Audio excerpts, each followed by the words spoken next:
किसको कहा जा सकता है, किसको नहीं।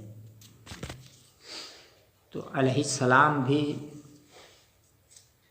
सिर्फ अंबिया और फरिश्तों को कहा जा सकता है, जैसे मूसा अलैहिस्सलाम, ईसा अलैहिस्सलाम है ना, जिब्रील अलैहिस्सलाम, मिकाईल अलैहिस्सलाम वगैरह, ये फरिश्ते जो हैं उनको और अंबिया को, इनके अलावा किसी भी बड़े से बड़े बुजुर्ग, बड़े से बड़े इमाम को अलैहिस्सलाम कहना जायज़ नहीं है। बाज़ लोग बोल देते हैं, है ना, इमाम अलैहिस्सलाम, हाँ, हज़रत इमाम अलैहिस्सलाम यानी हज़रत सरकार इमाम अली मकाम को या इमाम हसन को और भी बड़े अइम्मा बुज़ुर्गों को अलैहिस्सलाम कहना जायज़ नहीं है। ये किसको जायज़ है? सिर्फ अंबिया और फरिश्तों के लिए बस। उनके अलावा बड़े से बड़ा कोई हो, बुज़ुर्ग हो या कोई हो, उनको अलैहिस्सलाम कहना जायज़ नहीं है। दूसरा मसला अब ये ले लीजिए कि इस ज़माने में एक बीमारी फैली हुई है भीख मांगने की, बहुत ज़्यादा। सवाल किसे हलाल है और किसे नहीं, यानी किसको भीख मांगना दुरुस्त है और किसको नहीं, ये भी बहुत ज़रूरी है देखना। और आप भी देख करके दिया कीजिए। देखने का मतलब देखिए है कौन, नंबर एक। ऐसा तो नहीं कि इस्लाम का दुश्मन मांग रहा है शक्ल बदल के। आज मुसलमानों के पीछे उनको कोरोना और क्या क्या, उनके जान के दुश्मन, इज़्ज़त के दुश्मन हैं, तो कितने नरम बन के आए, वो दुश्मन ही है। ये भी देखिए फिर अल्लाह रसूल के दुश्मन कौन है, ये सब देख करके दीजिए। और ये भी देखिए कि हट्टा कट्टा सही माने में तंदुरुस्त है, कमा खा सकता है, तो उसको समझा दीजिए, बाबू अल्लाह ने तुमको दी है ताकत, अरे उस नेमत की कदर करो, क्यों भीख मांगते हो, है ना। उस सिलसिले में देखिए सवाल किसे हलाल है और किसे नहीं। फिर ये इधर मैं बताऊंगा ये वाला मसला, लेकिन ये देख लीजिए। हुजूर सदरुल शरीफ अपने ज़माने की बात लिख रहे हैं। बताइए उस ज़माने में आप लिख रहे हैं कि आजकल एक आम बला ये फैली हुई है कि अच्छे खासे तंदुरुस्त चाहे तो कमा कर औरों को खिलाएं, मगर उन्होंने अपने वजूद को बेकार करार दे रखा है। समझ बात आ रही है? कौन मेहनत करे और मुसीबत झेले, बेमुशक्कत जो मिल जाए तो तकलीफ क्यों बर्दाश्त करे। अल्लाह के नाम पर, अल्लाह के नाम पर, अल्लाह के नाम पर कर दिए, दरवाजे पे पहुंच गए, मिल गया 55-56 रुपया, 2-2 रुपया, 5 रुपया। भाई 2 रुपया से कम तो मिलवे नहीं करेगा, 5 रुपया 2 रुपया मिल गया। दिन भर में आप सोच लीजिए कि 150 दरवाजे पे घूम गए तो कितना मिल गया, 100 दरवाजे पर 2 रुपया। 2 ही रुपये नहीं, कहीं कहीं तो 5 रुपया, 10 रुपया, 3 रुपया, 7 रुपया, 5 रुपया पा जाएंगे ना।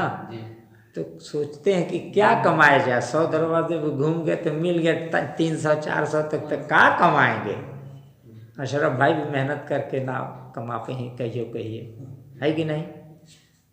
तो अब देखिए वही कह रहे हैं कि तकलीफ़ क्यों बर्दाश्त करे, नाजायज़ तौर पर सवाल करते हैं, बहाना बना के, है बीमार हो, बीमार है, तकलीफ़ हो, तकलीफ़ है, तकलीफ़। ऐसे लोगों को तो दौड़ा के मारना चाहिए। दरवाजे की मत समझिए कि गलत है, दौड़ा के मारो ऐसे लोगों को जो झूठ बोल रहे हैं। जान रहे हैं आप कि झूठ बोल रहा है, झूठ बोल के मांग रहा है और तंदुरुस्त है, तो ऐसे लोगों को दौड़ा दीजिए, हट हम इस दरवाजे। तो मुसलमान शक्ल बना के मुसलमानों की तौहीन कर रहा है। तो नाजायज़ तौर पर सवाल करते हैं, भीख मांग करके पेट भरते हैं। और बहुतेरे ऐसे हैं कि मजदूरी तो मजदूरी, छोटी छोटी तिजारत को आर ख्याल करते हैं, यानी बेइज्जती अपनी समझते हैं, ये कौन करेगा है। और भीख मांगना मांग कर हकीकतन ऐसों के लिए बेइज्जती और बेगैरती है, यानी छोटे छोटे कारोबार करना बेइज्जती समझते हैं। आप भीख मांगना उससे बड़ी बेइज्जती है, लेकिन उसको इज्जत समझते हैं। मैं दरवाजे पे गए अल्लाह के नाम पर, अल्लाह भला करे, बस हो गया, बेइज्जती समझते हैं। माइज्जत हैं जानते हैं। और बहुतों ने तो भीख मांगना अपना पेशा ही बना रखा है, अपनी तिजारत समझते हैं। घर में हजारों रुपये रखे हुए हैं, घर में है रुपया, लेकिन रोज रोज आज मांगे 300 400 500 रख दिए, फिर दूसरे दिन, फिर तीसरे दिन। अब सोच लीजिए कितना पैसा हो जाता है रोज का रोज जमा करते हैं। हजारों पैसे रुपये घर में हैं, सूद का लेन देन भी बास करते हैं, ज़राअत वगैरह करते हैं, यानी बास तो खेती भी करते हैं। आवाज़ तो 4-4-5-5 भैंस रखे रहते हैं, भैंस दूध दूते हैं, भैंस का जो है दूध का सप्लाई करते हैं और मांग के खाते भी हैं। बताइए एक एक भैंस 40-50 हज़ार की, सोच लीजिए 30,000 का भैंस मान लीजिए, अच्छी भैंस दूध वाली 30-35-40 से कम नहीं है, तो जोड़ लीजिए 4 तो भैंस तक के कितना का हो गए, 30 का है तो जोड़ लो, कितना का हो गए 40 के हिसाब से जोड़ लो, 4 चौक 16 1,60,000 को हो गए। तो 1,60,000 का भैंस रखे हैं, हाँ रोज़ाना दूध जो 1,000 रुपया का बेचत है खिला के, लेकिन क्या करिए भैंस के दुहिए दूध में खिलाइए, भैंस बैठल है, उसके बाद चलो भाई 2 घंटा मांग लो, आए बस मांग लिए 300-400 रुपया मांग भी लिए।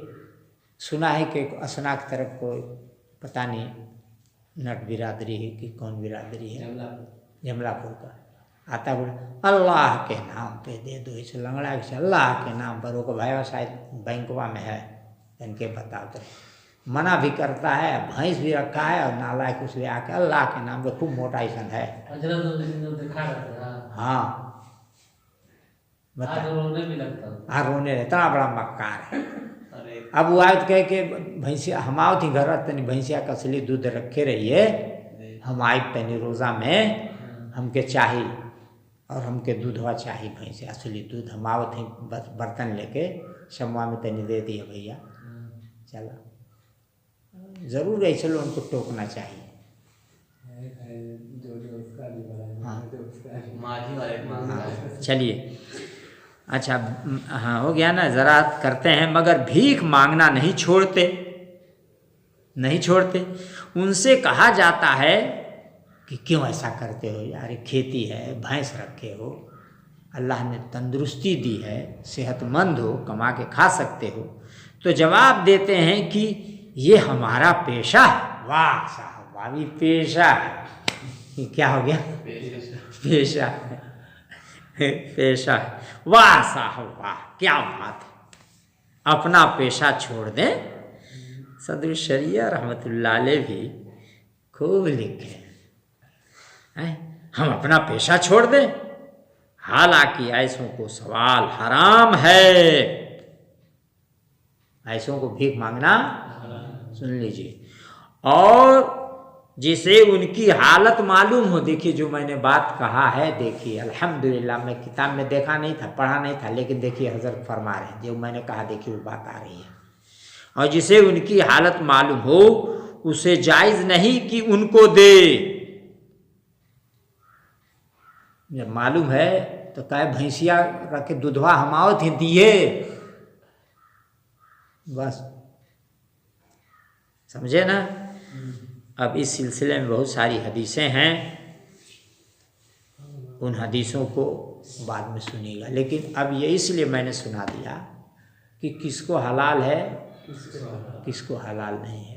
तो ये जितने आज मांगते हैं ये 100% ये पैसा रखे रहते हैं और मांगते रहते हैं, समझते हैं हमारा पेशा है। तो अब इसमें मान लीजिए, अब इसमें होगा इंशाअल्लाह बात आ जाएगी। ये हदीस है ना, मसला है सब। देखिए, जिसके पास एक वक्त का खाना यानी खाने का है उसके घर में, तो उसके लिए दूसरे वक्त के खाना खाने का मांगना जायज़ नहीं है। जब एक वक्त का है तो उसको खा लो पहले। तो जब है अगर खाने को तो भीख मांगना जायज़। हाँ, जब नहीं है एक वक्त का भी तो उसके लिए हलाल है, मगर उतने हलाल है पेट भर बस। अगर पेट भरने भर मिल गया एक वक्त दो वक्त का तो मत मांगो, जब ये ख़त्म हो जाए खा लो तो फिर मांगो। अब सोच लीजिए, तो खाली मांगते रहते हैं, 20 दरवाज़ा नहीं दिनवा भर दौड़ेंगे। और उसमें तो दाढ़ी है छोटी छोटी, भीख मांगते हैं अल्लाह के नाम पे, रोज़ा भी नहीं रखते हैं कम वक्त। 100 घर दौड़ेंगे तो रोज़ा रखिए। जो मरगिटिया करे में जाते हैं तो रोजाना जी बताइए, गिलास लेकर जाएंगे। हाँ, कैसे मतलब पानी भरेंगे फिर से पिएंगे। गिलास रख के लेके जाते। तो ये बताइए कि ऐसे लोग जब रहेंगे तो नरेंद्र मोदी और अमित शाह आदित्यनाथ योगी ही तो कुर्सी पे बैठेंगे। तो सही है, ऐसे ही की वजह से मुसलमानों को बदला। तो ऐसे ही लोग हैं तो ऐसे ही लोग ना बैठेंगे। सोचिए, समझ बात आई। अब आइए चंद मसले को जान लीजिए।